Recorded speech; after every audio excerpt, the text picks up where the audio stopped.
Hi ಎಲ್ರಿಗೂ, ಚಂದ್ರಿಕಾ ಕನ್ನಡತಿ ಎಲ್ಲ ಹೇಗಿದ್ದೀರಾ? ನೀವೆಲ್ಲ ಚೆನ್ನಾಗಿದ್ದೀರಾ ಅಂತ ಭಾವಿಸಿದ್ದೀನಿ. ಹಾಗೆ ನಾನು ಕೂಡ ತುಂಬ ಚೆನ್ನಾಗಿದ್ದೀನಿ.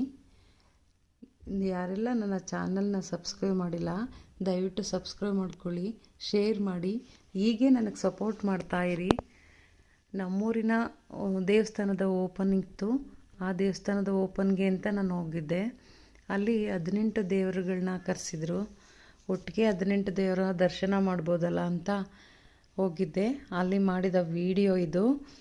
ಮುಂಚೆ ಮೊದಲು ಒಂದು ದೇವಸ್ಥಾನ, ಒಳಗೇರಮ್ಮ ಅಂತ ದೇವಸ್ಥಾನ ಇದೆ. ಅಲ್ಲಿಂದ ಎಲ್ಲ ದೇವ್ರುಗಳನ್ನ ಮೆರವಣಿಗೆ ಮುಖಾಂತರ ಕರ್ಕೊಂಡೋದ್ರು. ಮುಖ್ಯ ಬೀದಿಗಳಲ್ಲಿ ಮೆರವಣಿಗೆ ಮುಖಾಂತರ ಕರ್ಕೊಂಡೋದ್ರು. ಬೆಳ್ಳಿ ರಥದಲ್ಲಿ ಪ್ರತಿಯೊಂದು ದೇವ್ರುಗಳನ್ನೂ ತುಂಬ ಅಲಂಕಾರವಾಗಿ, ತುಂಬ ವಿಜೃಂಭಣೆಯಿಂದ ಉತ್ಸವ ಮಾಡ್ಕೊಂಡು ಕರ್ಕೊಂಡೋದ್ರು. ನೋಡೋಕ್ಕೆ ತುಂಬ ಖುಷಿ ಆಗ್ತಿತ್ತು. ನೀವೀಗ ನೋಡ್ತಿರ್ಬೋದು, ಪ್ರತಿಯೊಂದು ದೇವ್ರಿಗೂ ಇದೇ ಥರ ತೇರಿತ್ತು. ಬೆಳ್ಳಿ ರಥದಲ್ಲಿ ಎಲ್ಲ ದೇವ್ರುಗಳನ್ನ ಕರ್ಕೊಂಡೋದ್ರು. ಮತ್ತು ಎಲ್ಲ ದೇವ್ರುಗಳಿಗೂ ಮುಂದೆ ಬೋರ್ಡ್ ಹಾಕ್ಕೊಂಡಿದ್ರು ಯಾವ್ಯಾವ ದೇವರು ಅಂತ. ತುಂಬ ಚೆನ್ನಾಗಿತ್ತು ನೋಡೋಕ್ಕೆ.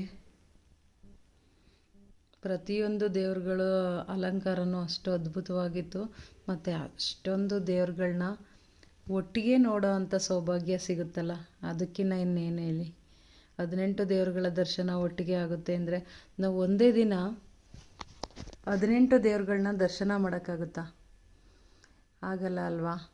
ಒಂದೇ ಕಡೆ 18 ದೇವರುಗಳ ದರ್ಶನ ಆಗುತ್ತೆ ಅಂದರೆ ಆ ಸುಸಂದರ್ಭ ತುಂಬ ಚೆನ್ನಾಗಿರುತ್ತೆ. ಮತ್ತು ಅದನ್ನು ಯಾರೂ ಮಿಸ್ ಮಾಡ್ಕೋಬಾರ್ದು.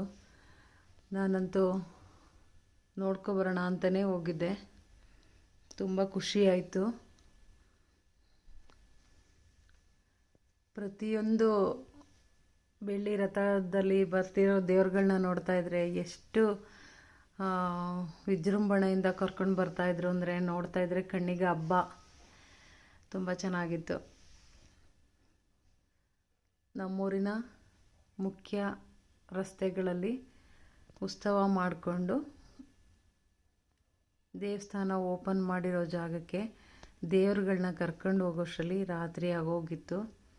ತುಂಬ ಚೆನ್ನಾಗಿತ್ತು ಅಲಂಕಾರ.